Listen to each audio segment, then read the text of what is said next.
अस्सलाम वालेकुम पाकिस्तान, आप देख रहे हैं सुबह की सोच और मेरे साथ हैं गजल अशरफ और मेरे साथ हैं हसनैन लियाकत। अस्सलाम वालेकुम, गुड मॉर्निंग, वेलकम टू सुबह की सोच। आप सब ठीक ठाक होंगे, हम लोग भी बहुत अच्छे हैं, बहुत जोश और वलवले के साथ आपके साथ मौजूद हैं। क्यों हसनैन? जी हाँ, बिल्कुल ऐसे ही है। और आज मैंने एक इरादा किया कि मैंने आपको चेक करना है। किस तरह? क्योंकि जब भी हम आते हैं तो वो कहते हैं कि हसनैन, आप कहती हैं कि हसनैन आपके पास कोई अच्छी खबर है, आप बताइए। आप फिर मैं अच्छी खबर बताता हूँ, फिर आप आराम सुकून से उसको इलैबोरेट करती हैं, आगे अपनी स्टोरीज की तरफ जाती हैं। आज अच्छी खबर आपने बतानी है। हाँ, मेरे पास अच्छी स्टोरी है क्योंकि मैं आज आते हुए पढ़ रही थी गाड़ी में। माय गुडनेस, तैयारी करके आती है मतलब आप? नहीं, मैं बस ऐसे ही वो मेरी नजरों के सामने से गुजरी तो मैंने सोचा कि एक अच्छी बात है जो आपके साथ भी शेयर करूंगी। बात कुछ यूं है कि अल्लाह ताला ने डिसाइड किया कि बहुत सारे लोग थे कि मैं सबको सेब दूंगा, एप्पल्स दूंगा। इस हवाले से एक लंबी लाइन लग गई लोगों की, जिसमें बच्चियां थी, बच्चे थे, बूढ़े थे, औरतें थे, जवान लोग थी और सबके सब लाइनों में लग गए। तो एक छोटी सी बच्ची थी, जब उसकी बारी आई तो उसको 2 एप्पल्स मिले अल्लाह ताला की तरफ से, और वो बहुत ज़्यादा खुश हो गई और उसने कहा कि मुझे 2 एप्पल्स मिल गए हैं। और उसके बाद वो खुशी खुशी चली गई। जब वो गई, घर जा रही थी तो अचानक से वो स्लिप हो गई, उसके जो दोनों एप्पल्स थे वो गिर गए। कहाँ गिरे, कहीं गिर गए, मिले ही नहीं वापस। तो बहुत ज़्यादा परेशान हो गई वो। तो बहुत ज़्यादा रोता हुआ उसका चेहरा। फिर वो वापस आई और फिर वो जब उसने वो लाइन देखी कि वो पहले से बहुत ज़्यादा लंबी लाइन है, पहले इतना वेट किया, फिर एक लंबी लाइन थी और वो उसने एक लॉन्ग वेट, मतलब खड़ी रही। उसके बाद जब उसकी बारी आई तो इस दफ़ा उसको 3 एप्पल्स मिले। और वो बहुत ज़्यादा खुश हो गई कि मुझे इस दफ़ा 3 एप्पल्स मिले हैं। तो फिर अल्लाह ताला ने कहा कि मैंने ये सिर्फ इसलिए किया है कि मैं जस्ट टू टीच यू, कि आपको ये बता सकूं कि जब मैं आपसे एक चीज़ ले लेता हूं तो फिर उसके बदले में आपको, मेरा ये इरादा होता है कि मैं आपको बहुत बढ़कर दूं, इवन बेटर दूं। तो इस स्टोरी से, इस कहानी से हमें यही सबक मिलता है कि आपने होपलेस नहीं होना, मायूस नहीं होना, क्योंकि जब आपके लिए एक दरवाजा बंद कर दिया जाता है तो अनदर वन, इवन के better one is prepared for you, वो आपके लिए तैयार होता है। मेरा ख्याल है कि इसको अगर प्रिसाइज अल्फाज में आप कह सकते हैं तो आप ये कह सकते हैं, जिस तरह हमें अक्सर अपने जो मजहबी रहनुमाएं हैं वो हमें ये बताते हुए नजर आते हैं, जो उलमाए इकराम हैं वो हमें ये बताते हुए नजर आते हैं कि मायूसी कुफ्र है। सो मायूस आपने नहीं होना, नो मैटर व्हाट, किस तरह की सिचुएशन है, क्या आप अगर मेहनत ज्यादा कर रहे हैं आपको उसका फल कम मिल रहा है, ये आपको कहीं ना कहीं पे इसकी अकोमोडेशन जरूर मिलेगी। तो आपने अपनी सुबह का आगाज, एग्जैक्टली आज की सुबह का आगाज हम आपको इसी तरह से करवा रहे हैं कि मायूस आपने नहीं होना। मायूसी कुफ्र है और खुदा ताला को भी नहीं पसंद। कोई भी परेशानी आए, सब्र कीजिए, सब्र का दामन ना छोड़िए। जहाँ पे 1 मिलता है सबको, बच्ची को 2 मिले, लेकिन उसने एक लंबी लाइन में वो वापस लगी तो उसने उसको वापस 3 भी सेब मिल गए। एग्जैक्टली। तो जी इसी तरह की स्टोरी भी आज हमारे पास है, तो हम उसको शेयर करते हैं। बिस्मिल्लाहिर्रहमानिर्रहीम। तो शुरू करते हैं। आपको बताएं कि पाकिस्तानी लड़की मानूर अली की स्क्वैश में आलमी फतह हुई है, क्योंकि वो पाकिस्तान की 13 साला बच्ची हैं, मानूर अली हैं, जिन्होंने अमेरिका में होने वाले जूनियर ओपन स्क्वैश चैंपियनशिप में तारीखी कामयाबी हासिल कर ली है। हम बहुत सी ऐसी स्टोरीज को आए रोज डिस्कशन में लेकर आते हैं। और फिर आपको ये भी बता कि गर्ल्स अंडर 13 कैटेगरी में उन्होंने अपनी गैर मामूली कारकर्दगी से दुनिया को हैरान कर दिया है। मानूर अली का कहना है कि ये कामयाबी उनके कोचेस और वालिदैन की दुआओं और मेहनत का नतीजा है। स्क्वैश के मैदान में पाकिस्तानी लड़कियों की इस कामयाबी ने दुनिया भर में पाकिस्तान का नाम भी रोशन किया है। बिल्कुल ऐसे आपको मानूर बहुत बहुत मुबारक हो। मानूर आलमी चैंपियन बन चुकी हैं। जब भी कोई आलमी सतह पे कामयाबी समेटता है तो पाकिस्तान में बहुत ज्यादा खुशी होती है, और हमें ये एजाज हासिल है कि हम इससे पहले मानूर को अपने प्रोग्राम में ले चुके हैं। और हम उम्मीद करते हैं कि मानूर आने वाले दिनों में भी जब वो पाकिस्तान आएंगी तो एक बार फिर वो ABN न्यूज का हिस्सा होंगी और हमारे साथ बैठ के अपनी इस कामयाबी को सेलिब्रेट करेंगी। आगे बढ़ते हुए आपको बताते हैं लाड़काना के खानदान की कहानी। ये कहानी बहुत मुनफरिद है। अच्छा। इतनी मुनफरिद है कि आप जब इसको सुनेंगी तो आप हैरान हो जाएंगी कि ऐसे भी हो सकता है, क्योंकि दुनिया में बहुत कम हुआ। मैं आपको बताता हूँ, लाड़काना के एक आम सा खानदान है जिसमें आलमी सतह पर अपनी शनाख्त बना ली है। रिटायर्ड उस्ताद हैं अमीर आजाद मंगी इनका नाम है। इनके खानदान के तमाम अफराद की पैदाइश, शादी और सालगिरह की तारीख 1 अगस्त है।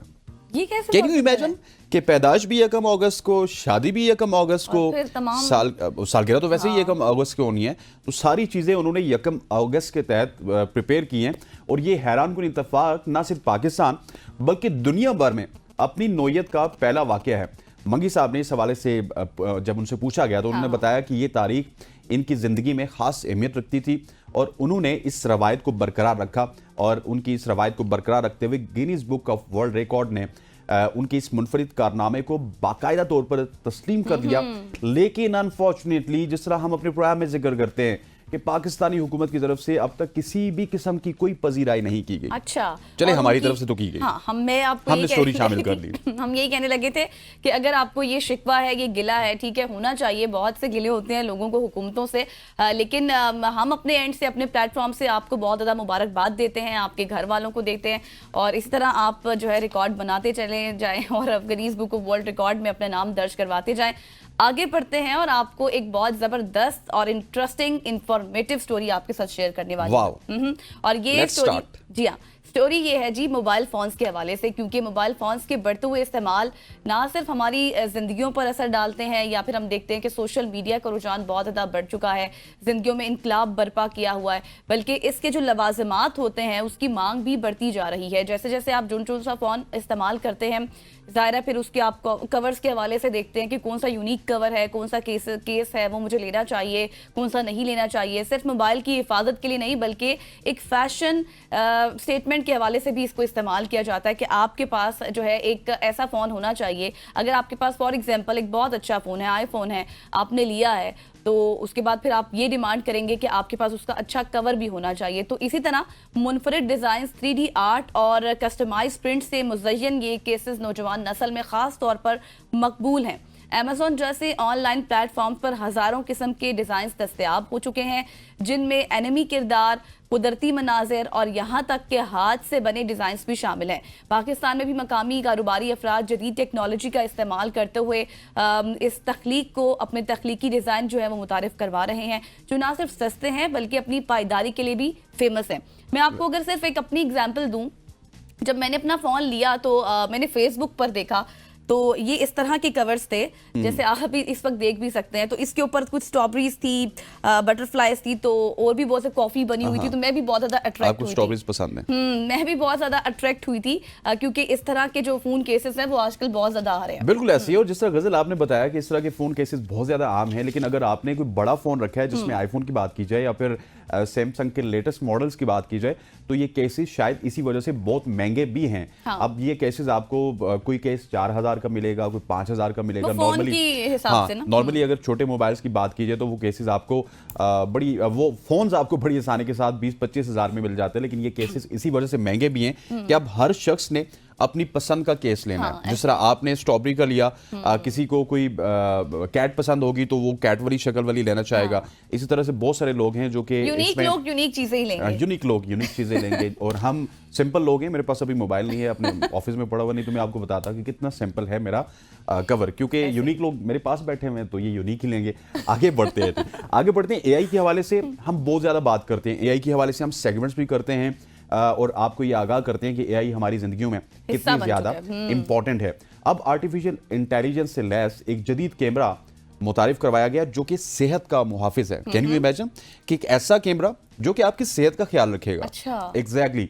ऑस्ट्रेलियाई एक्सपर्ट ने एक ऐसा जदीद कैमरा इजाद किया जो एआई की मदद से आंखों की बीमारियों की इब्तदाई तशखीस कर सकता है। अच्छा। ये कैमरा खास तौर पर डायबिटिक और ग्लूकोमा जैसी बीमारियों के लिए डिज़ाइन किया गया है।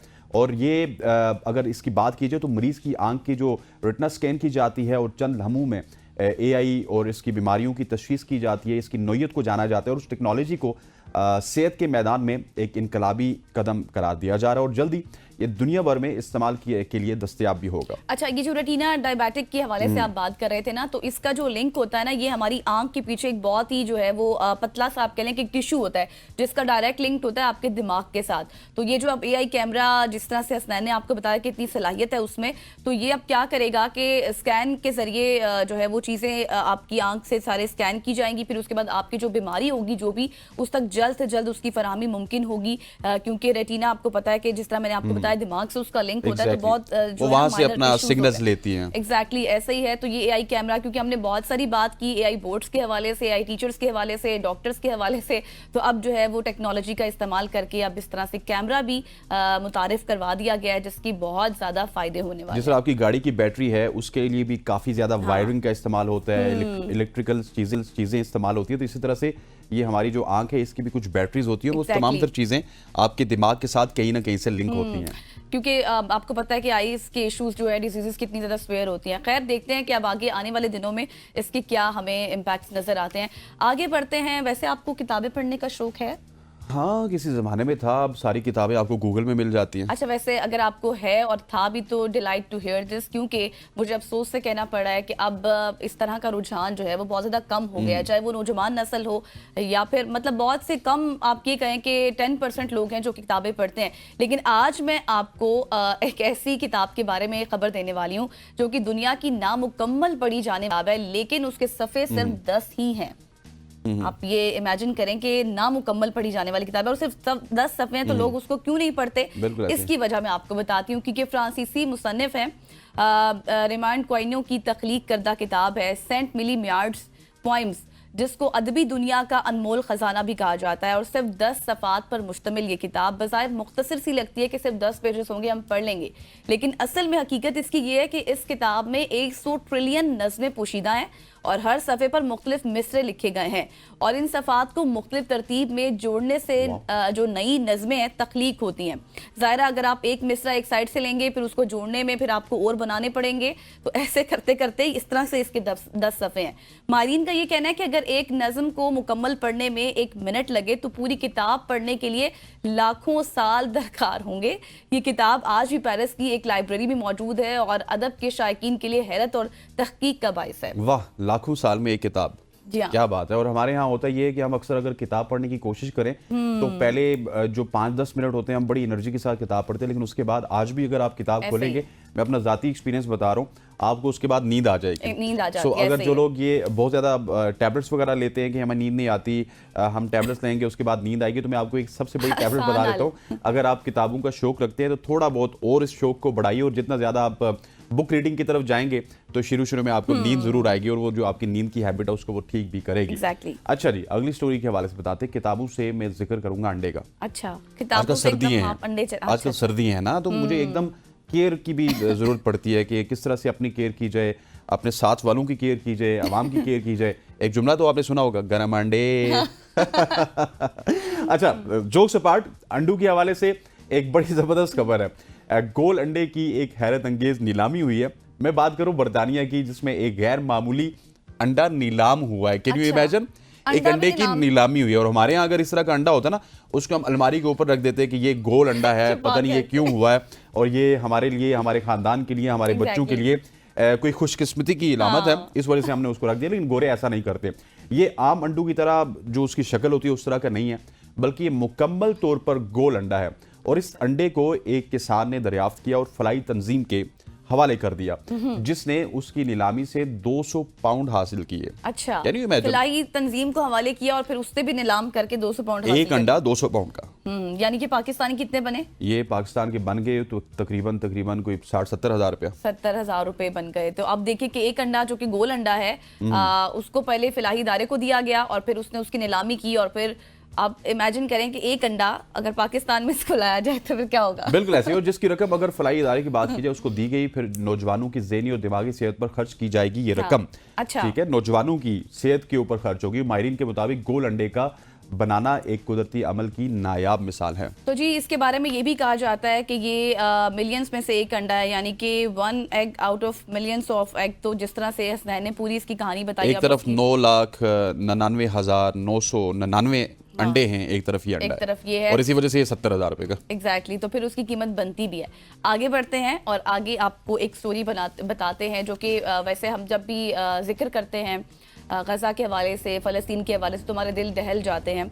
लेकिन हम देख रहे हैं कि इसराइली बर्बरियत इस हद तक जारी है कि वो ख़त्म होने का नाम ही नहीं ले रही है। लेकिन एक स्टोरी इस तरह की है कि आपको सुनकर भी अच्छी लगेगी, क्योंकि मुझे खुद पसंद आई थी। प्रियंका गांधी का फ़लस्तीन से इज़हार यकजहती सामने आया है, क्योंकि भारतीय सियासतदान प्रियंका गांधी ने फ़लस्तीनी अवाम के साथ यकजहती का मुजाहरा किया। और सिर्फ यही नहीं, बल्कि पार्लियामेंट के इजलास में वो एक ऐसा बैग लेकर आई जिस पर फ़लस्तीन लिखा हुआ था। प्रियंका का कहना था कि फ़लस्तीनी अवाम के हुकूक की हिमायत उनकी अखलाकी जिम्मेदारी है। उनके इस इक़दाम पर भारतीय हुक्मरान जमात बीजेपी ने तनकीद भी बहुत ज़्यादा की है। लेकिन प्रियंका ने वाजे किया है कि वो अपने मौकिफ पर कायम रहेंगी। उनका ये अमल आलमी मीडिया की तवज्जो का मरकज बन गया है और फलस्तीन कॉज के लिए हिमायत हासिल करने में अहम किरदार अदा कर रहा है। अब आप ये देखें कि वैसे जो बहुत से ऐसे ग्रुप्स हैं इंडिया में जो कि फलस्तीनी कॉज के हवाले से उसकी हिमायत भी करते हैं, बट ऐसे जैसे जो बीजेपी जैसे है वो तनकीद भी करते हैं। और मोदी के दौर में भी जो इसराइल के साथ ताल्लुकात हैं वो बहुत ज़्यादा इंडिया के बेहतर हुए हैं, बायलैटरल रिलेशन। बिल्कुल ऐसी है। मोदी की जो शिद्दत पसंद हुकूमत है उसको फ़लस्तीन में अमेरिका के लोग बहुत ज़्यादा सपोर्ट करते हैं, लेकिन एटलीस्ट एक रे ऑफ होप ज़रूर है प्रियंका की शक्ल में कि मुआशरा चाहे आपका जितमजली का शिकार हो, शिद्दत पसंदी का शिकार हो, कुछ लोग ऐसे ज़रूर होते हैं जो हक का साथ देते हैं, सच का साथ देते हैं। ख़वातीन औज़ात, ये थी हमारी शॉर्ट स्टोरीज। यहाँ पर वक्त हुआ चाहता है एक शॉर्ट सी कमर्शियल ब्रेक का। ब्रेक के बाद जब हम वापस आएंगे तो यूनान कश्ती हादसे के हवाले से बात करेंगे। स्टे विद अस।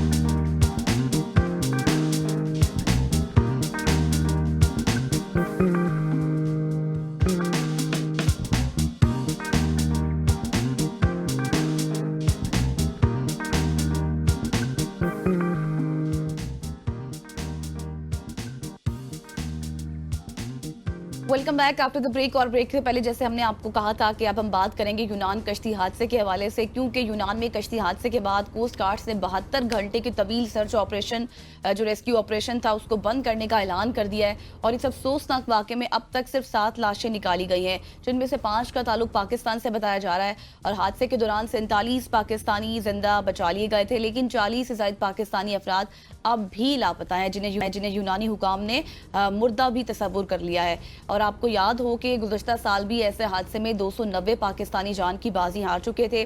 और 2 सालों में इन अलमनाक हादसात में जाँ बहक होने वाले पाकिस्तानियों की तादाद 303 से भी तजावुज़ कर चुकी है। यकीन माने कि जब इस तरह के वाक़यात सामने आते हैं तो बयान करना मुश्किल हो जाता है। बिल्कुल ऐसे गज़ल और इस तरह की जब भी स्टोरीज आती हैं तो एज ए पाकिस्तानी हमारा दिल दुखता है। इसी हवाले से हमारे साथ हमारे कॉरेस्पॉन्डेंट जफ़र साई साहब मौजूद हैं all the way from Greece, यूनान।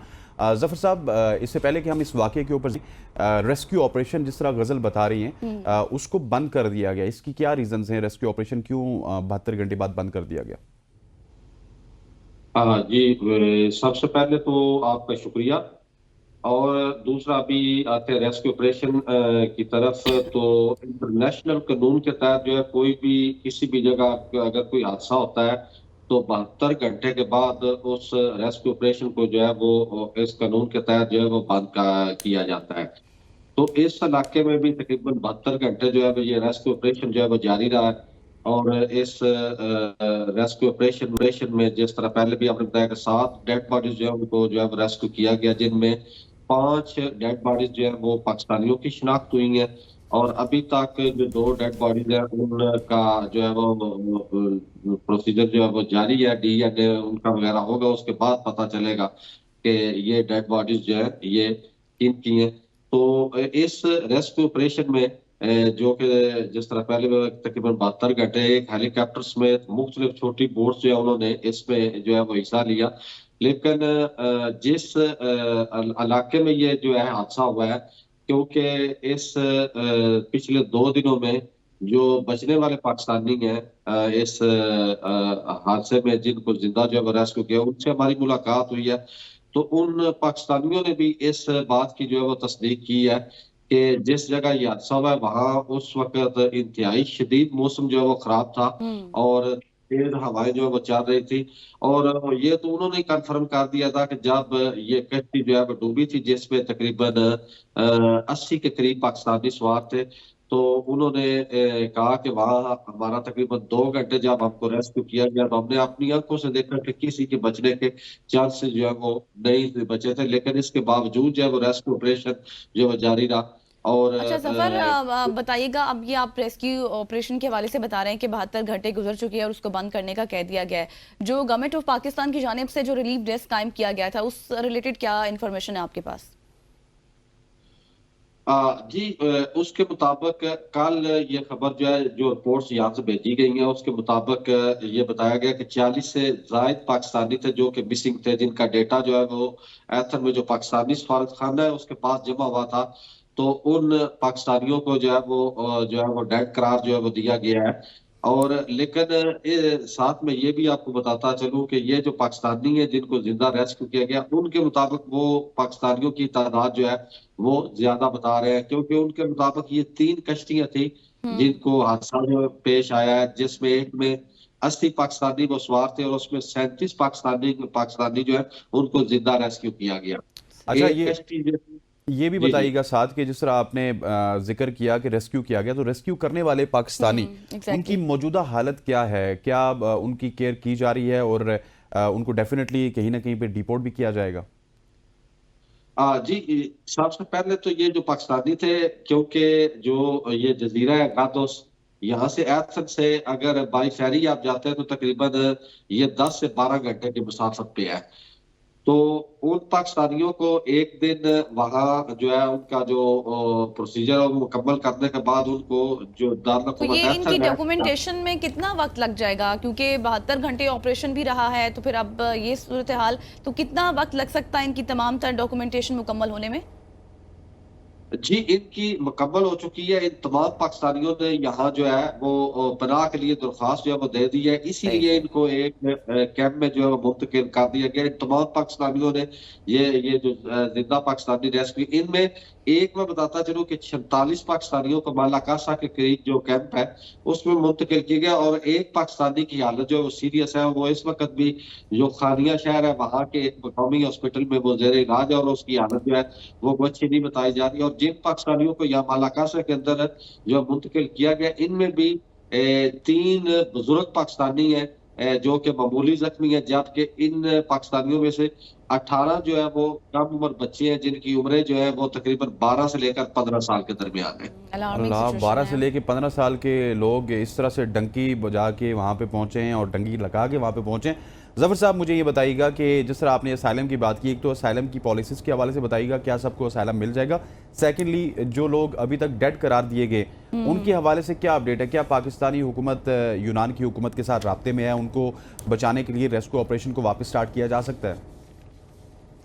जी ये अभी मुमकिन नहीं नजर आ रहा, क्योंकि अभी काफी टाइम जो है वो गुजर चुका है और यहाँ के जो हालात वाकयात है वो भी उसको बड़ी बारीकी के साथ आप देखते रहते हैं। अगर एक मेरी अपनी अगर राय है कि अगर रेस्क्यू ऑपरेशन दोबारा शुरू भी किया जिसमें कुछ चांसेस नहीं है, तो मुझे नहीं लगता कि जिस इलाके में ये हादसा जो पेश आया वहां से किसी को दोबारा जो है वो इस रेस्क्यू ऑपरेशन में जो है रेस्क्यू किया जाए। और बाकी रही हुकूमत पाकिस्तान की, तो 2 दिन पहले एथन में जो सफारत खाना है यूनान में पाकिस्तान के सफीर जो अकबर आफ्ताब कुरैशी, उन्होंने एक प्रेस कॉन्फ्रेंस में ये बात जो है इसका ऐलान किया है कि जिन पाकिस्तानियों की जो है वो डेड बॉडी जो उनको रेस्क्यू किया गया है, उनको हुकूमत पाकिस्तान जो है वो अपनी मदद के तहत जो है उनकी फैमिलीज तक, तो उनके जो घर तक तकरीबन पहुंचाने के इंतजाम है वो हुकूमत पाकिस्तान जो है वो करेगी।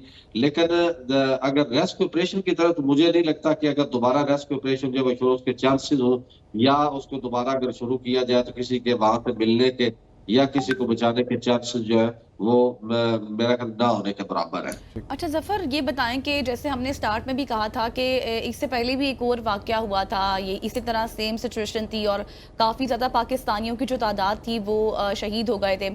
अब ये दूसरा वाकया है, क्योंकि आप वहाँ पर मौजूद हैं, वहाँ की इंतज़ामिया से भी आपकी बातचीत होती होगी, क्या आलमी सतह पर इसकी रोकथाम के हवाले से इकदाम किए जा सकते हैं?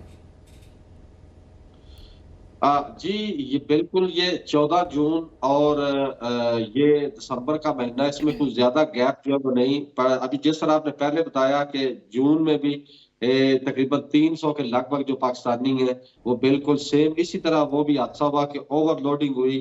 जो कश्ती थी उस पे जरूरत से ज्यादा लोगों को सवार किया गया और ये भी बिल्कुल उसी तरह हादसा जो है वो पेश आया है। तो इसमें सबसे पहले तो मैं ये कहूंगा कि इन इकदाम को रोकने के लिए अगर देखा जाए, जितने भी ये पाकिस्तानी हैं जिनसे मेरी मुलाकात हुई है, अगर जून का वाकया भी देखें तो ये टोटल 3 से 4 अजला है पंजाब के, मंडी बहाउद्दीन, गुजरात, गुजरावाला और सियालकोट।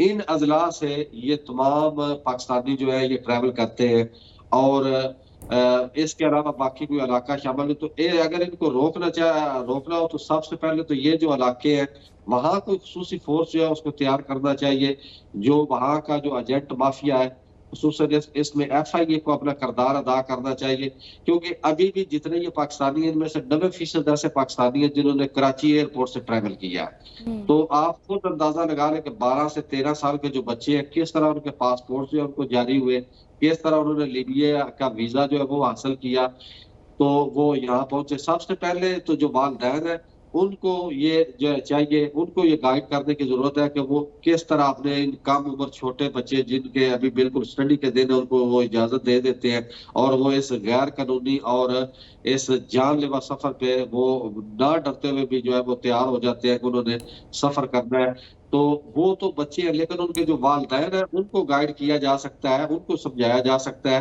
कि खुदारा आपने जो कम उम्र बच्चे हैं बिल्कुल छोटे छोटे, इनको सही साहब उनको हम समझा सकते हैं, लेकिन वही अनफॉर्चुनेट है, ये वाकया पहली दफा नहीं हुआ। इस तरह के वाकये आप भी बहुत देखते होंगे, रिपोर्ट भी करते होंगे।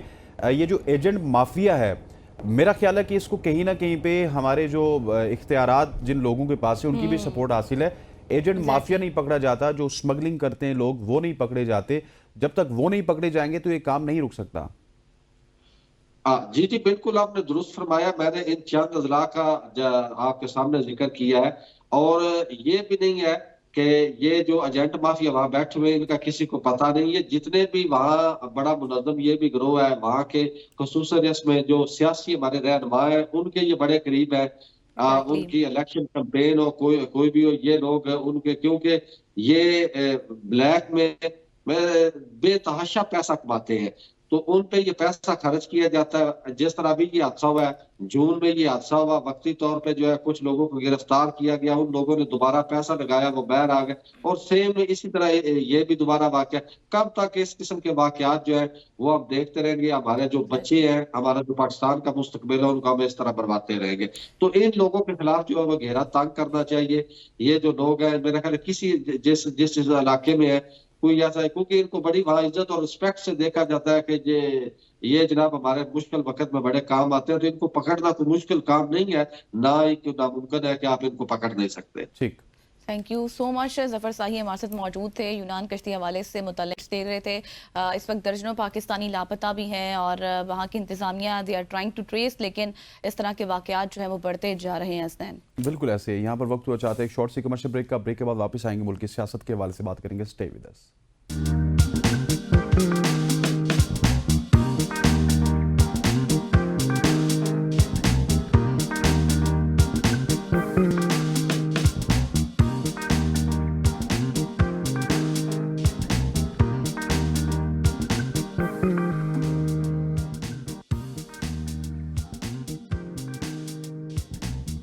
Welcome back after the break. और अब हम बात करेंगे मुल्की सियासत के ऊपर, क्योंकि बहुत सी डेवलपमेंट्स हो चुकी हैं और बड़ी बड़ी खबरें जो हैं वो अभी तक हमारे सामने आई हैं।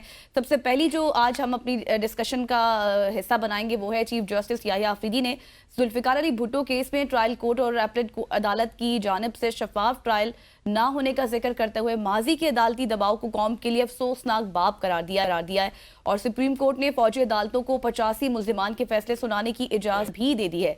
इसके अलावा फवाद चौधरी ने इमरान खान को फौजी क़यादत के साथ कशीदगी कम करने और पार्टी सोशल मीडिया का कंट्रोल बैरून मुल्क से वापस लाने का भी मशवरा दिया है।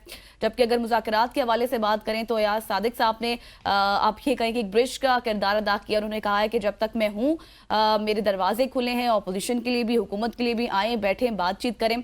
फिर हम बात करेंगे जी जो इस वक्त 190 मिलियन पाउंड के हवाले से मंडे को जो फैसला आना है, बहुत ही मुमकिन तौर पर क्या फैसला आ सकता है इमरान खान के हक में या फिर उनके अगेंस्ट, क्योंकि अलीमा खान के बयानात हम सुन रहे हैं और फैसल चौधरी और बहुत से PTI रहनुमाओं के बयानात सुन रहे हैं कि शायद इमरान खान को उसमें सजा हो सकती है। इन तमाम तर सूरत हाल पर बात करेंगे। हमारे साथ आज स्टूडियो में मौजूद है रियासत अली आज़ाद साहब। वेलकम टू सुबह की सोच। रियासत साहब अस्सलाम वालेकुम। और खुशी होती है जब आप आते हैं। सबसे पहले तो ये बताएं कि जिस तरह से चार्ज कर देते हैं। हाँ एग्जैक्टली आप बता के ना, क्योंकि गहरी नजर होती है इनकी हर मामले पर। रियासत साहब ये बताएं, जिस तरह से अब कल इजाफी नोट आया है जस्टिस साहब का, उन्होंने कहा है कि बाकायदे तौर पर कि जिस तरह से जुल्फिकार अली भुट्टो का जो ट्रायल था उसको उन्होंने कहा कि बिल्कुल तकाजे उसमें पूरे नहीं किए गए। आप समझते हैं कि आगे आने वाले दिनों में इन फ्यूचर हम समझें कि इस तरह की रोकथाम होगी ऐसे फैसले आने से? बिस्मिल्लाहिर्रहमानिर्रहीम। बहुत शुक्रिया एक तो आपके प्रोग्राम में मदऊ करने के लिए, और दूसरा देखें जुल्फिकार अली भुट्टो केस वो तो बिल्कुल क्रिस्टल क्लियर है कि जुल्फ़िकार अली भुट्टो दुनिया की जितनी भी जुडिशल हिस्ट्री उसके अंदर अगर आप देखें तो 109 के अंदर ये पहला केस है कि जिसके अंदर कैपिटल पनिशमेंट दी गई है, और 109 को साबित करना बहुत मुश्किल होता है, बियॉन्ड इमेजिनेशन आप कह सकते हैं। तो उसके अंदर तो डेफिनेटली वो देखें जिन जजेस साहबान ने डिसेंटिंग नोट दिया था, दुराब पटेल वगैरह और बाकी और कुछ जजेस साहबान को फिर पाकिस्तान छोड़ना पड़ा, अफगानिस्तान के रास्ते वो मुल्क छोड़ गए। तो ये इस मुल्क की तारीख़ है, और जुल्फ़िकार अली भुट्टो जैसा एक बड़ा लीडर, एक अजीम लीडर, उसको आपने मतलब अदलिया की नज़र कर दिया और उसको जुडिशल मर्डर कहा जाता है। बिल्कुल या अफरीदी साहब ने ठीक कहा, जो आर्टिकल 10A है वो बिल्कुल नहीं दिया गया था। और आपको पता है कि उस वक्त का जो मार्शल लॉ डिक्टेटर था ज़िया, उसने बाय हुक और बाय क्रोक उसको सजा करवाई थी। आपने हाई कोर्ट का फैसला भी देखा। फिर उसमें एक और बड़ा जुल्म हुआ कि जो एक उनका अपील का हक था कि जो मर्डर केस होता है वो उसकी ओरिजिनल जुरिस्डिक्शन जो होती है वो सेशन जज होता है, तो वो वाहिद केस था जिसको हाई कोर्ट में डायरेक्ट सुना गया, तो एक अपील का हक वैसे भी ख़त्म कर दिया गया। और फिर वहाँ पे ज़ियाउल हक का इतना प्रेशर था, जुडिशरी बिल्कुल मैनेज थी और बिल्कुल जुडिशरी लेटी हुई थी, इसलिए उन्होंने एक अजीम लीडर इस मुल्क का, एक अजीम रहबर जो था, उसको उन्होंने तख्तादार पे पहुंचा दिया, जो कि बड़ा अफसोसनाक था। और यही अफरीदी साहब ने बड़ी अच्छी उस पे ये अपने राय दी। ये अनफॉर्चुनेट भी है। देखिए जुल्फ़िकार अली भुट्टो का वाक़या आज से कई साल पहले हुआ था, उसके फैसले अभी आ रहे हैं, इजाफी नोट अभी आ रहे हैं। और हालांकि जुडिशल एक्टिविज्म की बात की जाए तो 2008 के बाद तकरीबन ये एक्टिविज्म स्टार्ट हो चुका था, लेकिन अभी जाके वो फैसले आ रहे हैं। देखें, ये बदकिस्मती है इसको कहें इस मुल्क की, कि इस मुल्क के अंदर आज़ाद अदलिया कभी ना थी ना इस वक्त है। ये इस मुल्क का अलमिया है। हालांकि जिस मुल्क की अदलिया आज़ाद हो वहाँ पे जमहूरियत भी मजबूत होती है, ये सपोर्ट मिलती है, हुकूमत को सपोर्ट मिलती है, रूल ऑफ लॉ कायम हो तो हुकूमत के लिए एक बेहतर माहौल पैदा होता है। लेकिन हमारी बदकिस्मती के इस मुल्क के अंदर ना रूल ऑफ लॉ है, यहाँ पे विक्टिमाइजेशन पोलिटिकली इतनी हो रही है, यहाँ पे ह्यूमन राइट्स की वायलेशन इतनी हो रही है।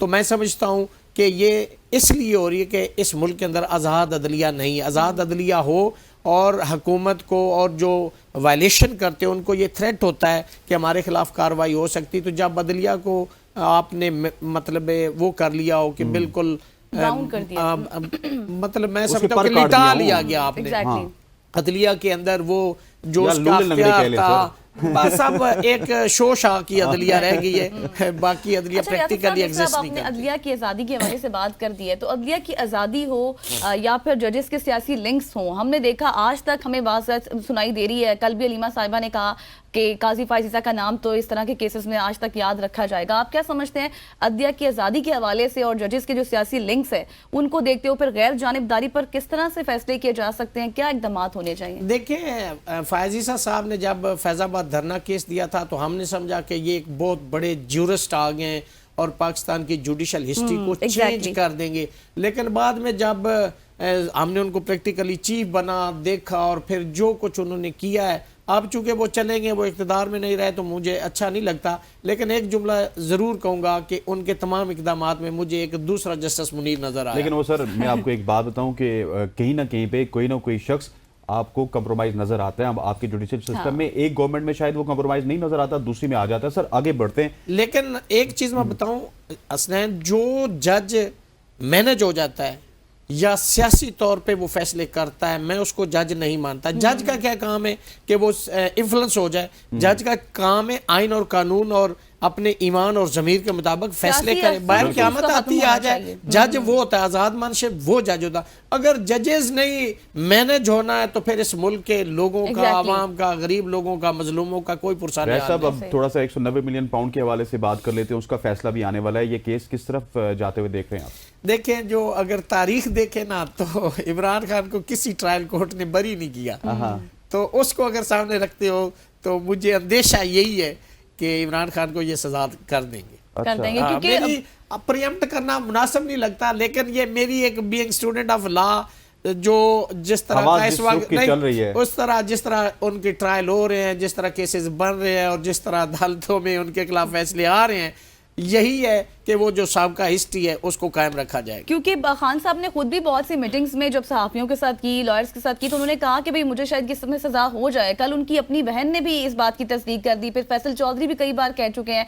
तो क्योंकि उन्होंने, आपको याद होगा कि माजी में उन्होंने एक लिस्ट भी दी थी एविडेंस के हवाले से, और उसके बाद फिर उन्होंने वो खत्म कर दी थी और कहा था कि मुझे पता है इसमें सजा होनी है, इसको खत्म करें। लेकिन इसको लिंगर ऑन भी गजल बहुत ज्यादा किया गया, इसको पीटीआई की जानिब से भी लिंगर ऑन किया गया, ये आप मानिए। एक चीज और, ट्रायल तो जो डिफेंस काउंसिल होता है वो अपनी मर्जी से, जहां उन्हें बेनिफिट होता है वो लिंगर ऑन करने में होता है, तो वो इस तरह से करते हैं। ये डिपेंड करता है। आप देखें कि जो इमरान खान को इस्तगासे में वो सजा हुई, पहले एक जहांगीर नामी किसी शख्स ने इस्तगासा फाइल किया, वो इस्तगासा विड्रॉ करके फिर दूसरा फाइल किया गया, और 248 सीआरपीसी में लिखा हुआ है कि जब इस्तगासा आप विड्रॉ करेंगे ना, तो उस ऑर्डर के अंदर लिखा हुआ है that the court will acquit the accuse, बरी करेगी। लेकिन उस विड्रॉल के ऑर्डर में ये सेंटेंस जुडिशल वो जो कोर्ट कंसर्न थी ना, उसने नहीं लिखा था। तो इस तरह से इमरान खान के खिलाफ फैसला है, उसको सजा होगी 7 दिन के अंदर, और फिर वो उसमें बरी भी हो गया। अच्छा, क्योंकि उसमें अलग केस था सुप्रीम कोर्ट का। अभी टेक्निकली कोई ऐसा केस है जिसमें इमरान खान, क्योंकि बहुत से ऐसे केसेस है जिनमें उनको जमानतें भी हुई, केसेस भी हुए, तो कोई ऐसा केस है जिसमें उनकी जमानत हुई भी है अभी इस वक्त?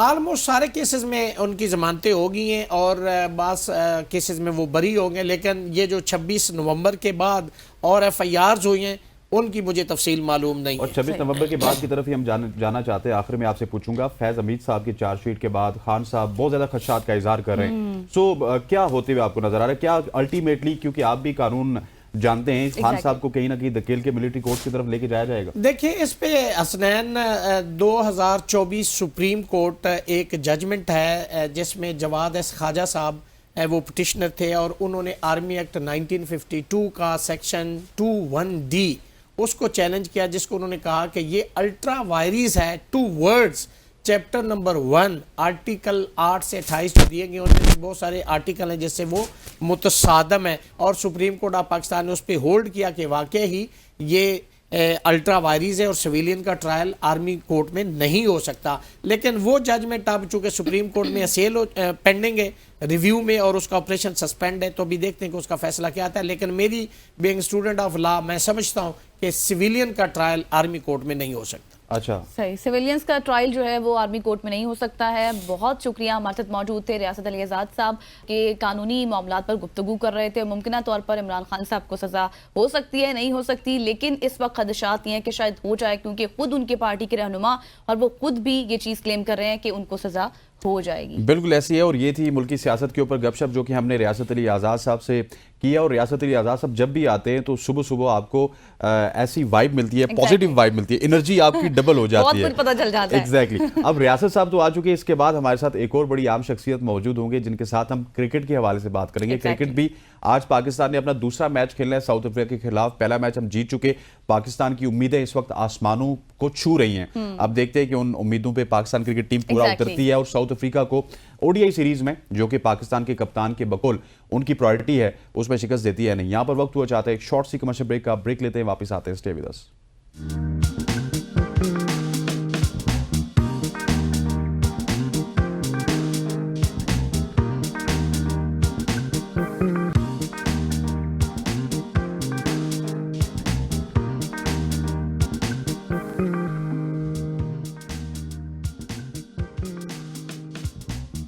Welcome back after the break. और अब हम बात करेंगे क्रिकेट के हवाले से, क्योंकि पाकिस्तान क्रिकेट टीम ने जनूबी अफ्रीका के खिलाफ पहले वनडे मैच में शानदार फतह हासिल की, जिससे सीरीज में 1-0 की बढ़तरी हासिल हो गई।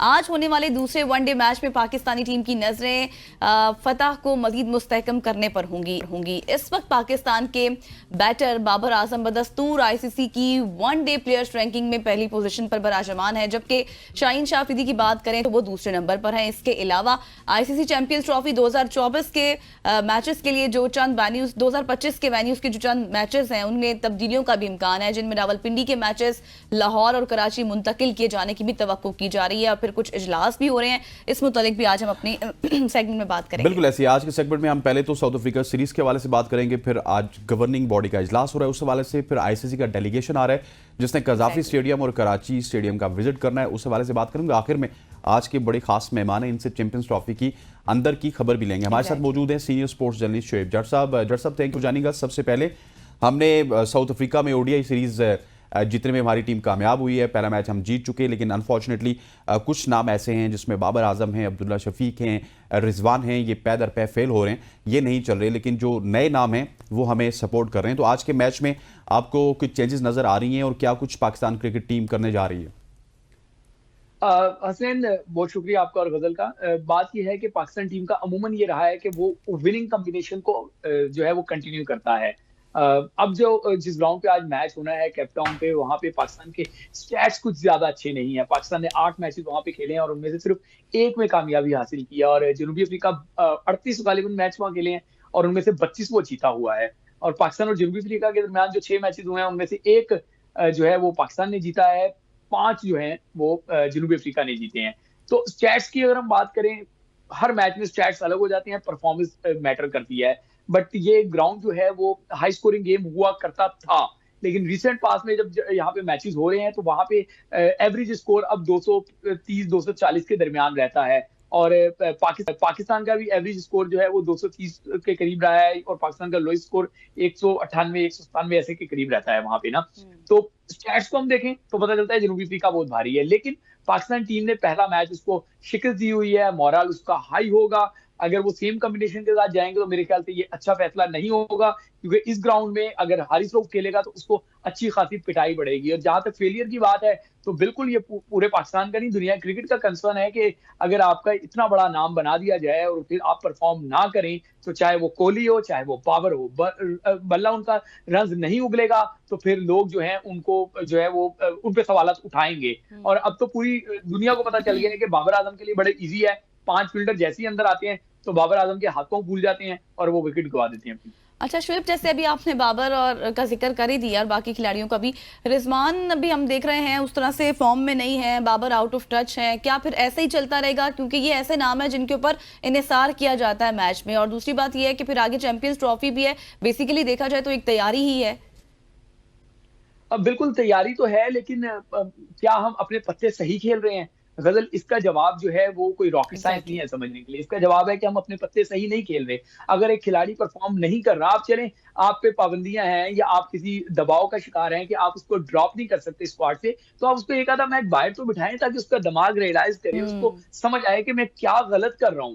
जब आपको पता है कि मुझे कुछ भी हो जाए मुझे ड्रॉप करेंगे ही नहीं, तो फिर आप क्या करेंगे? अब बहुत सारे लोग ये कह रहे हैं कि जी उन्होंने आखिरी मैच में 28 रन बनाए थे तो स्कोर कार्ड में वो तीसरा बड़ा स्कोर था पाकिस्तान की तरफ से।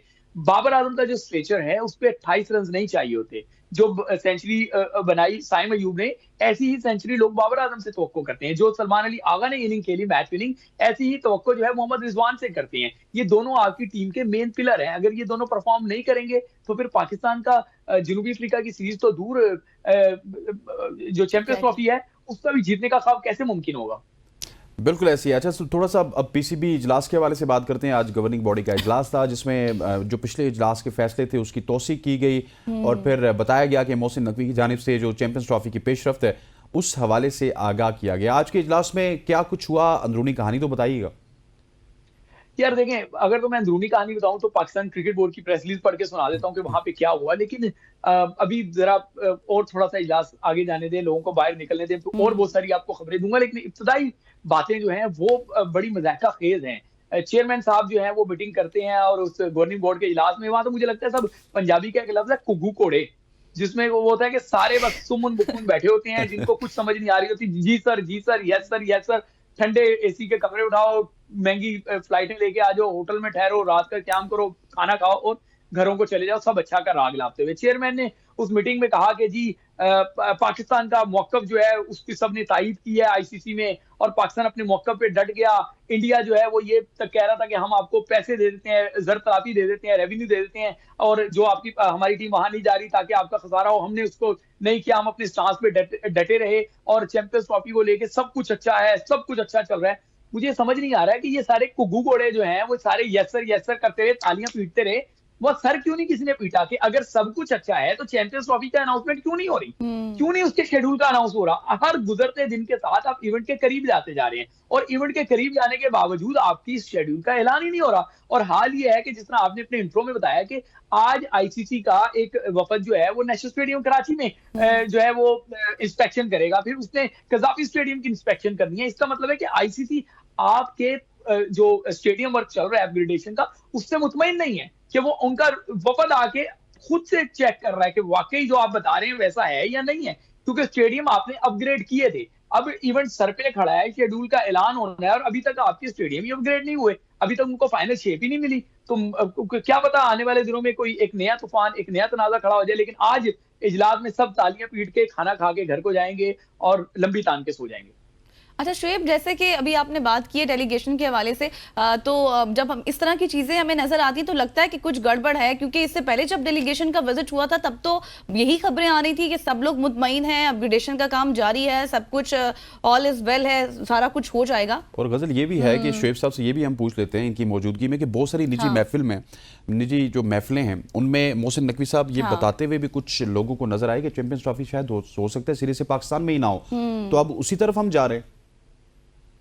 देखिए, ये जो डेलीगेशन वाली खबर है, जैसे हमने ये भी सोर्सेज से बताई है, क्रिकेट बोर्ड तो इस पे खामोशी इख्तियार किए हुए है। मुझे सनी देओल इंडिया के अदाकार हैं, आई डोंट नो नाम लेना चाहिए नहीं लेना चाहिए, उनका वो डायलॉग याद आ रहा है, तारीख पे तारीख, तारीख पे तारीख, तारीख पे तारीख। जज साहब, हमारा भी यही मामला है कि चैंपियंस ट्रॉफी की आप अगर जो पीसीबी के हेडक्वार्टर से मीडिया को खबरें फीड की जाती हैं, तारीख पे तारीख, तारीख पे तारीख, तारीख पे तारीख, के बस आज हो गया तो कल हो गया, तो जीत हो गई तो ये हासिल कर लिया, तो ये कर लिया, सारों को गिरा दिया और हम सबसे ऊपर आ गए। ये सारे मंजन बेच बेच के हमारे कान पक गए हैं, सुन सुन के ये मंजन कान पक गए हैं और इनको बेच बेच के थोड़ी शर्म नहीं आ रही कि हम कौम की आंखों में किस तरह धूल झोंक रहे हैं। भाई क्लियर करें ना, आप मुझे बताएं कि ये जो शेड्यूल है ये कब अनाउंस होना था? 2 हफ्ते पहले अनाउंस होना था, ये आज तक अनाउंस नहीं हुआ। और आज फिर एक डेलीगेशन का आना और फिर वो जब विजिट करेगा तो ऐसा तो नहीं है कि वो वहीं पे, ये एक हिरार्की है, ऐसा नहीं है कि वो फोन पे कहेंगे हाँ जी जी सब ओके है, शेड्यूल का अनाउंसमेंट कर दो। वो जाएंगे, वो अपनी रिपोर्ट वहां जमा कराएंगे, एक प्रोसीजर है। इसका मतलब है कि 2-3 दिन मजीद हो सकता है लग जाए। तो शुएब, तो फिर तो अब तो पीछे वक्त ही बहुत कम रह गया है। आपको पता है ब्रॉडकास्टर्स का भी एक पूरा थीम होता है, जिस तरह से उन्होंने अपनी प्रोडक्ट्स को सेल करना होता है। तो ये अब फिर पिछले हफ्ते से ही हम सुन रहे हैं, आज नहीं कल नहीं आज नहीं, तो ये हाँ होते होते ना हो जाती है। अब क्या हम तवक्को करें कि आज हो जाएगा कुछ या फिर अगले 2-3 दिनों में? गजल, सॉरी अगर मैं जो है वो मुनासिब लफ्ज इस्तेमाल ना कर सकूं, लेकिन फौरन जो मेरे ज़हन में जो मिसाल आ रही है वो तो ऐसी आ रही है कि वो किसी बेचारी का रिश्ता होना होता है, हाँ होते होते हमेशा ना हो जाती है। अल्लाह ना करे यहाँ पे भी ऐसा ही ना हो जाए कि हमारे लिए हाँ होते होते ना हो जाए कहीं। आप बिल्कुल सही कह रही हैं, वक्त गुजर रहा है, वक्त गुजरने के साथ ये टिक टिक टिक है, और ये टिक टिक जो है ना, ये किसी तौर पर भी अच्छी नहीं होती। ये पाकिस्तान को नुकसानदेह साबित होगी, इनकी बेवकूफियों की वजह से, इनकी बड़कों की वजह से, इनकी जो है इमेच्योरिटी की वजह से पाकिस्तान आज यहाँ पर खड़ा है कि उसके घर का इवेंट है और उसको कुछ नहीं पता। वो अपने, जब आपके चेयरमैन को आईसीसी में जाके सबको मुतमईन करना था, तब वो अपने घर में बैठ के लोगों को मुतमईन कर रहे हैं कि जी सब अच्छा है, सब अच्छा है, सब अच्छा है। सवाल यही है कि सब अच्छा है तो फिर ऐलान क्यों नहीं हो रहा? अच्छा जट साहब, मुझे ये बताइएगा, टाइमलाइन बड़ी इंपॉर्टेंट है। आप बहुत सारे ऐसे जर्नलिस्टों को जानते हैं जिनको पीसीबी खबरें फीड करता है, लेकिन अनफॉर्चुनेटली उनको भी खबर नहीं दी जाती। हम देखते हैं कि विक्रांत गुप्ता साहब आते हैं, बॉर्डर गवास्कर ट्रॉफी के 5 दिन पहले या 5 घंटे पहले या 2 घंटे पहले वो अनाउंसमेंट कर देते हैं, चैंपियंस ट्रॉफी डन, फिर नया मुद्दा खुल जाता है। अभी 2 दफा वो ये काम कर चुके हैं और हम उनको कॉपी करते हैं। मैं तो नहीं कॉपी करता, और मुझे ये भी पता है कि आप भी कॉपी नहीं करते। हम कॉपी कैट है ही नहीं। मैं वहीं पे आ रहा हूँ असनैन, मैं और आप कॉपी कैट नहीं है, और इसी वजह से मैं और आप जो है वो मंजूर नजर नहीं है पीसीबी के। इनको प्रॉब्लम ही यही है कि जो इनके आगे जी हजूरी करेंगे, इनको ये सर पे बिठाएंगे, और देखें जो जिसका खाता है वो उसका गाता है। तो फिर मालिक जो कहेगा आपको वही गाना पड़ेगा। मालिक कहेगा कि जी ये हो रहा है, तो आपने भी आगे भंगड़े डालने के जी ये हो रहा है। जब आप और मैं जब खाएंगे नहीं तो गाएंगे भी नहीं, हम सच बताएंगे, और सच यही है कि कुछ अच्छा नहीं है। सब आंखों में धूल झोंकी जा रही है, इसके अलावा कुछ नहीं हो रहा। अब ये जो मीटिंग में बैठ के इन्होंने कह दिया कि जी बीसीसीआई हमें कह रहा था कि हम आपके मुल्क नहीं आ रहे तो हमसे पैसे ले लो। बीसीसीआई कैसे कह सकता है? You are making the fool. कैसे बीसीसीआई कह सकता है? ये तो आईसीसी का इवेंट है, आईसीसी पैसे ऑफर करेगा। अगर करेगा कि जी हम आपका जो है ना खसारा पूरा कर देंगे, या आपको जो नुकसान हो रहा है हम उसको वो कर, बीसीसीआई कैसे कर सके? अगर बीसीसीआई तो आपके मुल्क से क्रिकेट को दूर लेके जाने के उस पे डर पे रहता है, वो आपको पैसे देके आपको नई सांस क्यों देगा?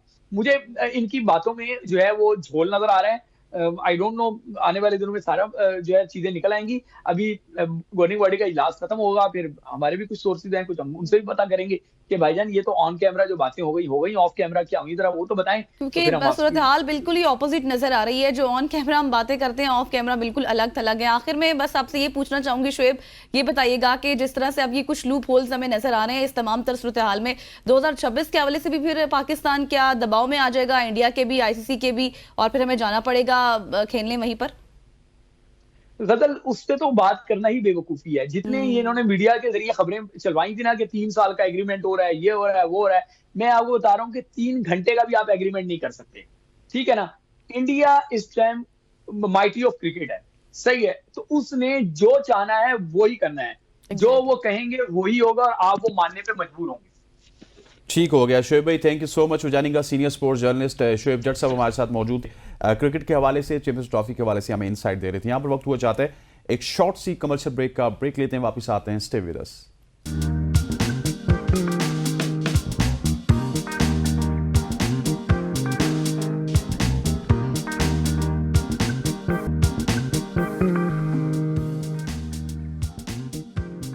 Welcome back to show. Sports की बात करें तो स्पोर्ट्स की दुनिया से आज बहुत ही इंपॉर्टेंट शख्सियत हमारे साथ मौजूद है। एक ऐसी शख्सियत जिसने अपनी मेहनत और लगन से पाकिस्तान के आर्ट स्पोर्ट्स की दुनिया में एक मुनफरिद मुकाम पाया है। हम बात कर रहे हैं सलमा मरवत की, जो ना सिर्फ एक शानदार रेस ड्राइवर है बल्कि अपने ख्वाबों को हकीकत में बदलने वाली एक अजीम खातून है। सलमा मरवत ने 2018 में बहुत एक सरफरंगा रेस में फाते होने का एजाज़ हासिल किया और इसी साल उन्होंने गवादर रेस में दूसरी पोजीशन हासिल की। और 2019 की अगर बात की जाए तो उनकी कामयाबी का सिलसिला वहाँ से जारी रहा, जहाँ पे उन्होंने हब रेस और चकवाल रेस जैसे बड़े इवेंट्स में पहली पोजीशन हासिल की।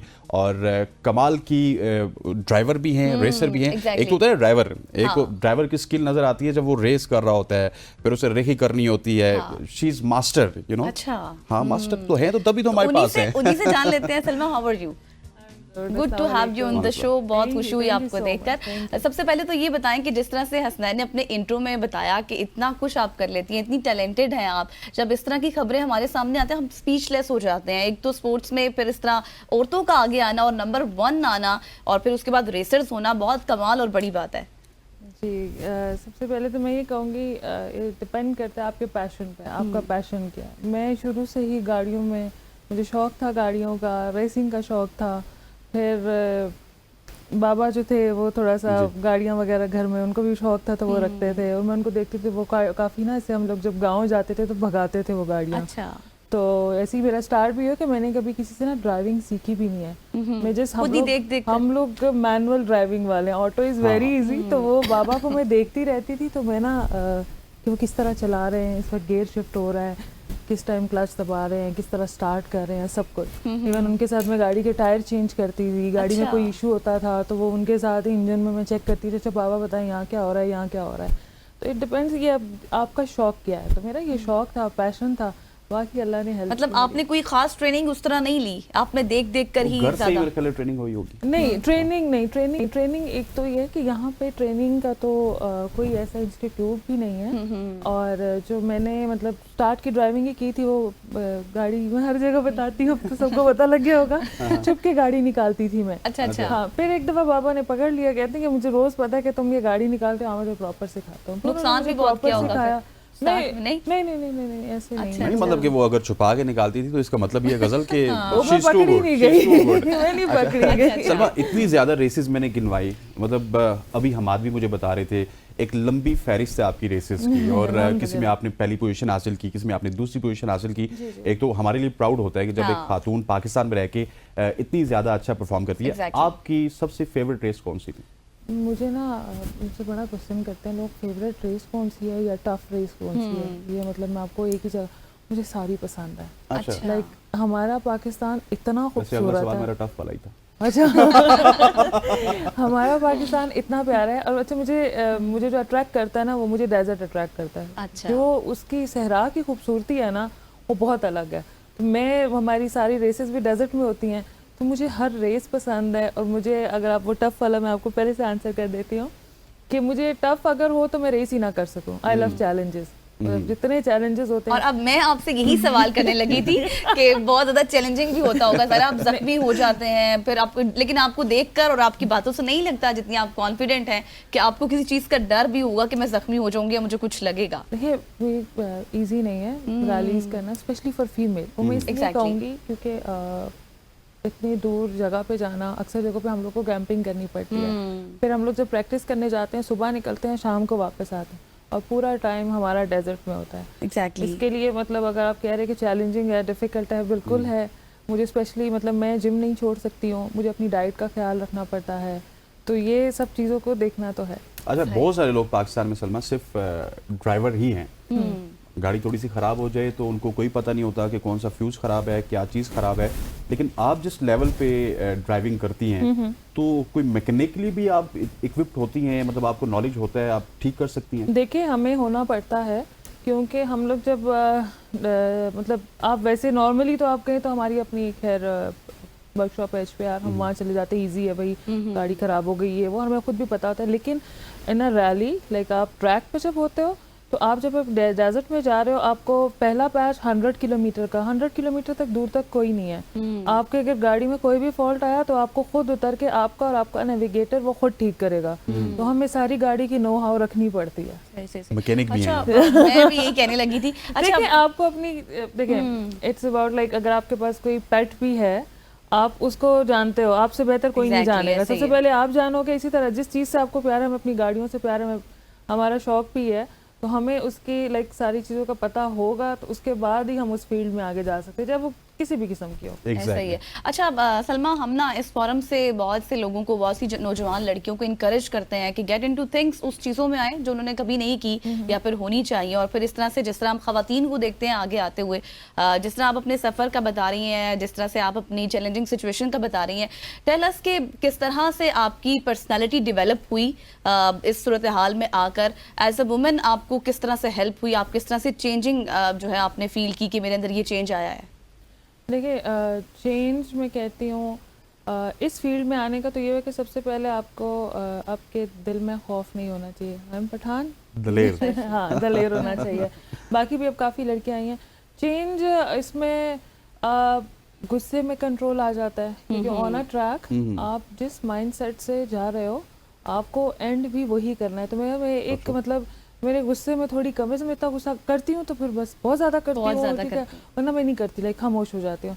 तो मैं कहती हूँ वो जो एक चीज़ आई है वो हम्बल में, गुस्सा वगैरह मेरा कम हो गया। मैं अब ट्रैफिक को भी इंजॉय कर रही होती हूँ। वरना तो ज़्यादातर आप लोग भी ड्राइव करते होंगे, ट्रैफिक आती है तो बस नहीं, मैं ट्रैफिक को भी इंजॉय करती हूँ। अच्छा, वो एक बड़ा चेंज आया मेरे। तो लोगों का क्या रिएक्शन होता है जब आप गाड़ी से निकलती हैं, हेलमेट उतारती हैं, और कैसा क्या फील होता है? लोग आपको देख रहे होते हैं, फैमिलीज होती हैं, तो क्या फील, उसका आपका क्या फीलिंग्स होती हैं? प्राउड फील करती हैं जब जीत जाती हैं? हाँ, हम लोग तो मेहनत बहुत ज़्यादा करते हैं, फिर हम रेस करते हैं, लेकिन आज जो हम हैं सबसे पहले तो अल्लाह पाक, फिर उसके बाद ही हम इन्हीं लोगों की वजह से हैं। और बहुत खुशी होती है कि हम जब गाड़ी से उतरते हैं वो हमें अप्रिशिएट करते हैं। इवन हम अगर रेस विन भी करें या विन ना भी करें, बट अल्हम्दुलिल्लाह मेरी आज तक जितनी भी रेसेस हैं उनमें मैंने पोडियम ज़रूर लिया है। मैं आज तक did not finish like it's a DNF का टैग मेरे साथ नहीं लगा। अच्छा। तो जो लोग होते हैं वो आप फर्स्ट आओ, सेकंड आओ, थर्ड आओ, आपको अप्रिशिएट करते हैं, क्योंकि every racer is a winner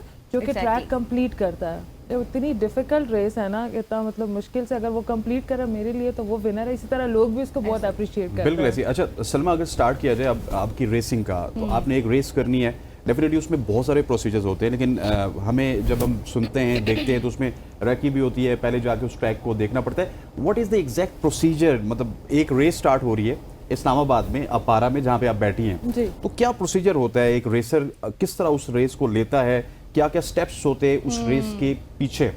race तो हो गई, लेकिन उसके पीछे आपको क्या करना पड़ता? मैं आपको शॉर्ट करके बताती हूँ, ठीक है? चले, हमारा एक हो गया अपारा टू F11, लाइक जिगजैग जो भी है, स्ट्रीट में से जाना है।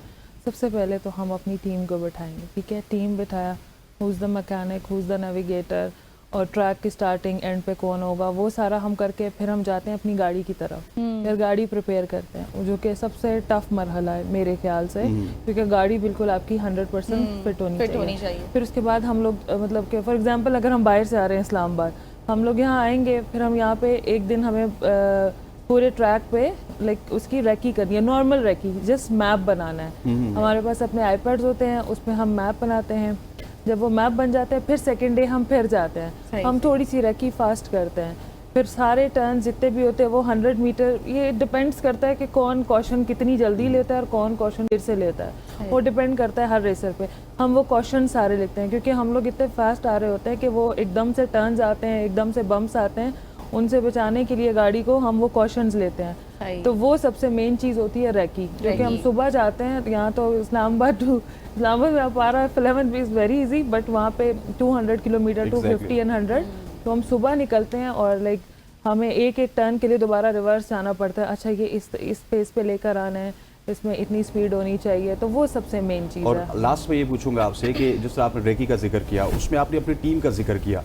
इफ सलमा इज नंबर 1 तो उनकी टीम भी नंबर 1 होगी, इसी वजह से वो नंबर 1 है। जी माशाल्लाह अल्हम्दुलिल्लाह। टीम तो देखें हम लोग तो पूरा टाइम टीम जो है काम करती है, ओनली लास्ट डे होता है जिसमें सारा प्रेशर रेसर पे होगा, बाकी पूरा दिन हमारे मैकेनिक्स हो गए, हमारी मीडिया टीम हो गई जो कि हमारी इतनी दूर दूर रेसों को बेचारे सहरा में जाते हैं, वहाँ पे पूरा पूरा दिन गर्मी में खड़े होते हैं, मीडिया टीम जो है वो हो गई। तो मेरे लिए तो हम लोग तो पहले अप्रिशिएट टीम को ही करते हैं क्योंकि एंड पे बस हमारी एक बारी आती है, रेकी भी हो जाती है, तो सारा एंड पे burden not only driver, it's a navigator too, क्योंकि मैं अगर 140 पे जा रही हूँ तो वो उसकी जिम्मेदारी, आई एम जस्ट गोइंग, वो ये नहीं है मैं भी देखती हूँ मुझे ट्रैक याद हो जाता है, बट वो उस पर डिपेंड करता है, वो भी पार्ट ऑफ टीम है कि वो मुझे बताएगा slow down, left right turn, cautions है, ट्रिपल कॉशंस है, तो वो लोग बताते हैं। Thank you so much Salma, आप हमारे साथ मौजूद थी and good luck for future.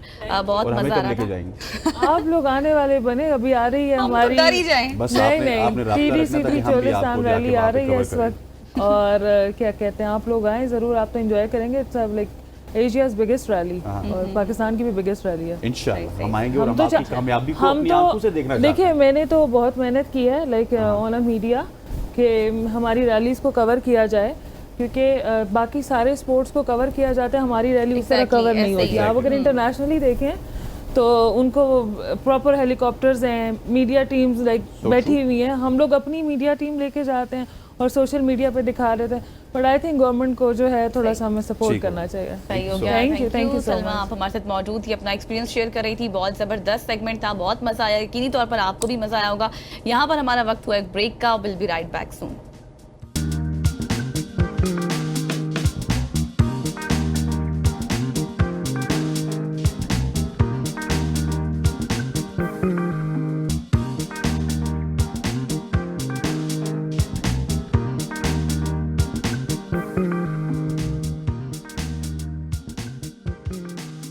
Welcome back to show. अब हम बात करेंगे इंटरनेट की, जहां पे कौमी असम्बली के इजलास के दौरान इंटरनेट की सुस्त रवि और सोशल मीडिया प्लेटफॉर्म्स की बंदिश पर सख्त गर्मा गर्मी हुई। पीपल्स पार्टी के अरकान ने हुकूमत को आड़े हाथों लेते हुए इंटरनेट की सूरत हाल को शदीद तनकीद का निशाना बनाया। रुकन असम्बली शाजिया मरी की बात की जाए तो उन्होंने कहा कि इंटरनेट की नाकिस सूरत हाल और डिजिटल नेशन बिल लाने जैसे इकदाम मुज़ायका खेज़ हैं, जबकि हुकूमत का मौक़िफ़ है कि ये इकदाम कौमी सलामती को मद्देनज़र रखते हुए किए गए। शिज़ा फ़ातिमा ख्वाजा ने वज़ाहत करते हुए कहा कि इंटरनेट बंद करने का शौक़ नहीं बल्कि कौमी सलामती के तहत साइबर हमलों से बचाव ज़रूरी है। एग्जैक्टली अब तो इत्तेहादी भी जो है वो खुलकर सामने आ गए हैं। शिज़ा फ़ातिमा ने एग्जैक्टली कल क्या कहा वो आपको सुनवाते हैं पहले। अभी पीटीए जो कि रिस्पॉन्सिबल है क्वालिटी ऑफ इंटरनेट का, उसने एक रिपोर्ट भी दी है कि पिछले साल से अब तक पाकिस्तान की एवरेज इंटरनेट स्पीड के अंदर 28% की बेहतरी आई है। मुख्तलिफ वजूहात की वजह में डेफिनेटली चैलेंजेस हैं। हमारा सिंगल पॉइंट एजेंडा है और वो इस मुल्क की आईटी इंडस्ट्री को सपोर्ट करना है। इसके ऊपर ना हम कॉम्प्रोमाइज करते हैं ना करेंगे। हाँ, नेशनल सिक्योरिटी से आगे तो कोई चीज़ नहीं है। जी, तो ये शिज़ा फ़ातिमा को आपने सुना है। इंटरनेट बंदिश के हवाले से हम बरकान मोहम्मद साहब से बात करेंगे, इंटरनेट के एक्सपर्ट भी हैं, आईटी रिलेटेड बहुत ज़्यादा इनकी खिदमात है। बरकान आपको खुशामदीद कहते थे कि सो मच फॉर जॉइनिंग अस। अब शिज़ा फ़ातिमा को भी आपने सुना और इन्होंने तफसीलन बात करते हुए कहा कि इंटरनेट इस वजह से बंद करते हैं कि ये मुल्क की सलामती के लिए खतरा है। इनके इस बयान को आप किस तरह लेंगे? अच्छा, अभी पहली दफ़ा इन्होंने एडमिट किया, पहले तो एडमिट भी नहीं कर रही थी कि इंटरनेट स्लो हो रहा है। पहले तो और मसले मसाइल बताए जा रहे थे कि उनकी वजह से है इंटरनेट, और अब उसको डेफिनेटली नेशनल सिक्योरिटी के साथ लिंक किया जा रहा है। देखें, जो भी पॉलिसी गवर्नमेंट ने बनानी है, गवर्नमेंट कई चीज़ों को शायद बेहतर समझती है, लेकिन एक जो अब्रप्ट पॉलिसी मेकिंग है या अनइन्फॉर्म पॉलिसी मेकिंग है, जिसमें अचानक इंटरनेट को बंद कर दिया जाता है या आईटी इंडस्ट्री को इत्मीनान में नहीं लिया जाता कि हम क्या कर रहे हैं, कैसे कर रहे हैं, और एक स्टेक होल्डर से अंडरस्टैंडिंग के बगैर चीज़ें की जाती हैं, ये अनफॉर्चुनेट है। और इसमें आई थिंक इससे ये जो पिछले 2-3 महीने में जिस तरह इसको हैंडल किया गया है, I think they have been serious issues on how this was handled, how this was taken care of, के आईटी इंडस्ट्री में जो लोग थे उनको किसी को नहीं पता क्या कर रहे हैं। जब बात की जाती थी तो डिनाई कर दिया जाता था कि ऐसा कोई इशू है। फिर डेफिनेटली आईटी इंडस्ट्री और फ्रीलांसर्स के काफ़ी इशू उठाने के बाद उस चीज़ को हैंडल किया गया है और उस चीज़ को बेहतर तरीके से कोऑर्डिनेट किया गया है। लेकिन होता इस तरह की policy making, policy implementation, policy making तो है ही नहीं, because there is no policy at the end of the day, there is no law at the end of the day, it is a decision, executive decision, and it is being implemented.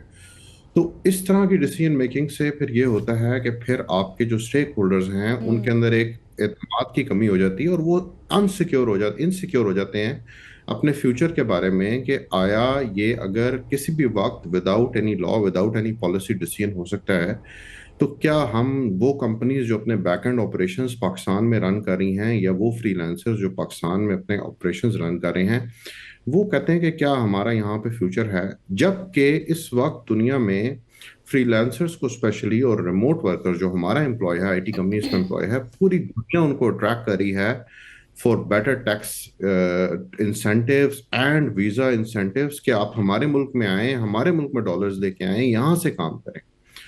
और मैंने इस पे पहले भी बात की कि VPN का इशू जो है, स्पेशली वीपीएन को भी बंद कर दिया गया और उसके ऊपर भी काफी एक अनफ्रेंडली किस्म का प्रोसेस था to register the VPN even for the IT companies, यानी कि आप यू वुड जस्ट अप्लाई और आप देखेंगे कि वो काफी दिन आपकी वीपीएन एप्लीकेशन पड़ी रहेगी। उस तरह के प्रोसेस से एक इस तरह की इंडस्ट्री नहीं चल सकती जिसमें एक मिनट के हिसाब से, दिन के हिसाब से, अगर घंटे भी इंटरनेट नहीं होगा तो वो जिसका ऑपरेशन आप पाकिस्तान में रन कर रहे हैं वो ऑपरेशन पाकिस्तान से लेके चला जाएगा। सही। अच्छा बरखान साहब ये बताइएगा, that is very sad to see that कि जिस तरह से हुकूमत कह रही है कि 2% लोग इस्तेमाल करते हैं, फिर वीपीएन की बंदिश, छोटे कारोबार वाले लोग जो होते हैं उनको इससे बहुत ज़्यादा मुश्किलात का सामना है, वो काफ़ी हद तक मुतासिर हो रहे हैं। जी बिल्कुल, अभी आपकी पूरी नेशन डिजिटल की तरफ जा रही है। आपके फूड पांडा के जो फूड ऑर्डर्स डिलीवर हो रहे हैं, आपके फेसबुक और सोशल मीडिया को यूज़ किया जा रहा है टू सेल थिंग्स, आपको सारी प्रोडक्ट मार्केटिंग, और आप देखें अगर इससे बेतहाशा बड़ी बड़ी कंपनीज बन गई हैं। जो लोग आजकल शार्क टैंक देख रहे हैं वो अंडरस्टैंड करेंगे कि उसमें किस किस्म के स्टार्टअप्स को, डिजिटल स्टार्टअप्स को फंडिंग मिल रही है, मिलियंस ऑफ डॉलर्स की इंटरनेशनल फंडिंग मिल रही है। तो इससे हो ये रहा है कि अक्सर you talk to the delivery boys, you talk to the riders, इनसे बात करो तो वो कहते हैं कि सर इंटरनेट नहीं चल रहा, व्हाट्सएप पे आपको मैसेज भेजा है, लोकेशन नहीं आ रही, आपको वॉइस नोट भेजा है, लोकेशन नहीं आ रही, किसी से आपने ई कॉमर्स परचेज की है उसको एक स्क्रीनशॉट आ रही है, वो स्क्रीनशॉट आपको नहीं मिल रही कि जी पेमेंट आपकी रिसीव हो गई है या आप उसको भेज रहे हैं। तो एक अनसर्टेनिटी क्रिएट हो रही है। Again, I understand the national security challenges as well. Not probably as well as the government, but हमें इसको बड़ा तरीके से, बड़ा डेलिकेटली, बड़ा रिस्पॉन्सिबली लेके चलना पड़ेगा, बिकॉज इससे आपकी यंग जनरेशन के जो सारा फ्यूचर है वो लिंक्ड है। देखिए, हम चाहते हैं कि पूरी दुनिया में गवर्नमेंट जो है वो उसका साइज कम किया जा रहा है। पूरी दुनिया में जॉब प्राइवेट सेक्टर में चाहते हैं लोग क्रिएट हो। अब प्राइवेट सेक्टर में अगर जॉब्स क्रिएट होती हैं और गवर्नमेंट में ये लोग फ्रीलांसर्स गवर्नमेंट की तरफ नहीं देख रहे अपने रोजी रोटी के लिए, अपनी आईटी इनकम के लिए गवर्नमेंट की तरफ नहीं देख रहे, तो जहां से उनको इनकम मिल रही है वहां पे हमें उनको मैक्सिमम फैसिलिटेशन अपने यूथ को, अपने लोगों को करनी चाहिए, ताकि वो अपने कारोबार के बारे में और अपने बिजनेसेस के बारे में पाकिस्तान से ऑपरेट करने में इनसिक्योर ना हो। लेकिन बरखान साहब, दैट इज़ वेरी अनफॉर्चुनेट, जिस तरह की आप भी बात कर रहे हैं, हम भी बात कर रहे हैं, लेकिन ये गवर्नमेंट तो जब आई थी तो ये कह रहे थे हमने आईटी सिटी बनानी है, लेकिन अनफॉर्चुनेटली जितनी इंटरनेट की बंदिश इनके दौर में हुई है और जितना इंटरनेट इस दौर में डाउन हुआ, फायरवॉल की अगर बात कर ली जाए वो लगा ली गई, व्हाट्सएप पे हफ्तों आपकी पिक्चर्स डाउनलोड नहीं होती, वीडियो डाउनलोड नहीं होती। आप जिस तरह बात कर रहे थे, राइडर्स इस्तेमाल करते हैं, ईजी पैसा की ऐप इस्तेमाल होती है, बैंक्स में आप बहुत सारे डिजिटलाइजेशन आ चुकी है, तो सारा निज़ाम तो स्ट्रक हो जाता है मुल्क का, स्पेशली बड़े शहरों का। बिल्कुल, देखें अब 24% ग्रोथ रेट हमारा ईयर ऑन ईयर है। ये पिछले 10 साल से इतना मिनिमम ग्रोथ रेट है। इसमें ये आईटी इंडस्ट्री एक आपकी ग्रोथ लेके आ रही है।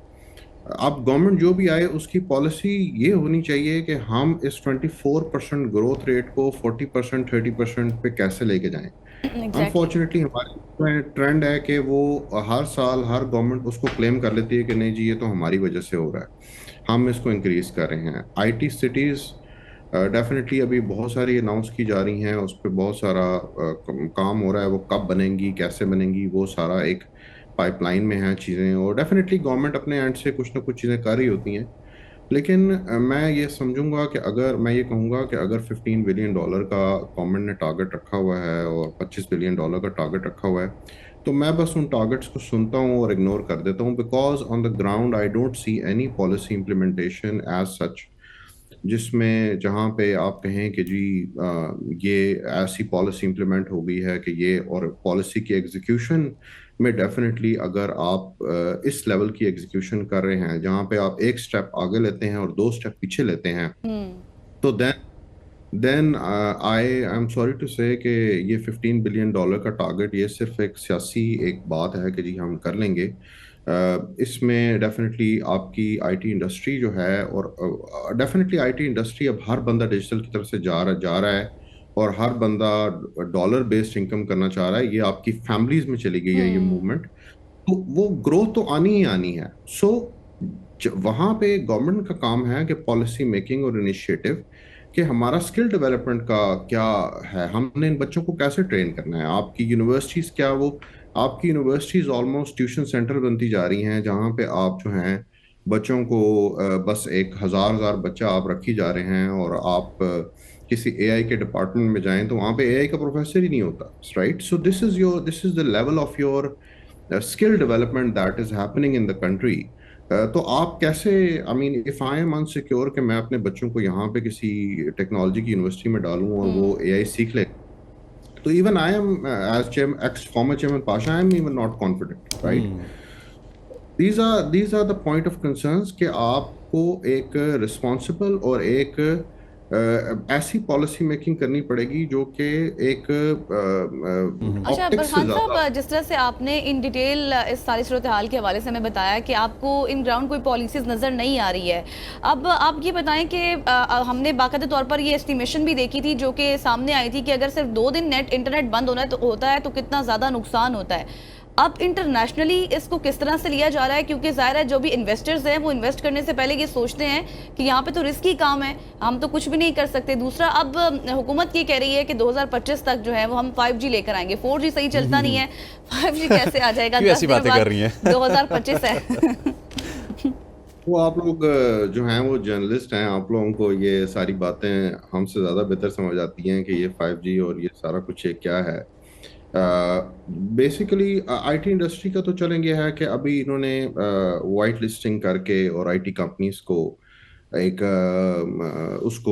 उनको सिक्योर किया है कि जी ठीक है हम आपके आईपीज वाइट लिस्ट कर देते हैं, और उनके इंटरनेट पे इस वक्त जो है वो इश्यूज कम आ रहे हैं। उस पर डेफिनेटली मेरा कंसर्न जो पर्सनल था, जो मैंने भी डिफरेंट क्वार्टर्स में रेस किया, वो ये था कि आप इसको फौरन नहीं बंद कर सकते, right. I mean you can't just turn it of like this. तो वो अभी कुछ हद तक मैनेज्ड है और कुछ हद तक वो टेकन केयर है कि उस पर नहीं है। और उसमें डेफिनेटली जो अनइन्फॉर्म्ड एक डिसीजन मेकिंग होती है कि इंटरनेट आज बंद हो गया, उससे डेफिनेटली एक जो कंपनी जो काम कर रही होती है, वो जब बेसिकली ये 2 लोगों की ट्रांजैक्शन होती है, एक जो पाकिस्तान में बंदा बैठा होता है और एक जो अमेरिका में बैठा होता है, वो जैसे ही होता है कि जी ये क्यों बंद हो गया या क्यों मेरे वर्कर्स काम नहीं कर पा रहे, तो दैट बिकम्स एन इशू। अभी डेफिनेटली इतना शोर डालने का फायदा एक और भी हुआ है कि नाउ हम अपने रिमोट वर्कर को पहले वाइट लिस्ट नहीं करवा सकते थे। अभी now there is a provision कि आप रिमोट वर्कर को भी वाइट लिस्ट ठीक हो गया। बुरखान साहब, आपकी बातें बहुत मजे की थी, हम आपसे गपशप करना चाहते थे, लेकिन हमें इस वक्त है कि प्रोग्राम का वक्त खत्म हुआ जाता है। खवातीन उज़ात, आज की सुबह की सोच से इतना ही। मुझे गजल को और हमारी पूरी प्रोडक्शन टीम को इजाजत दीजिए। अल्लाह हाफिज। अल्लाह हाफिज।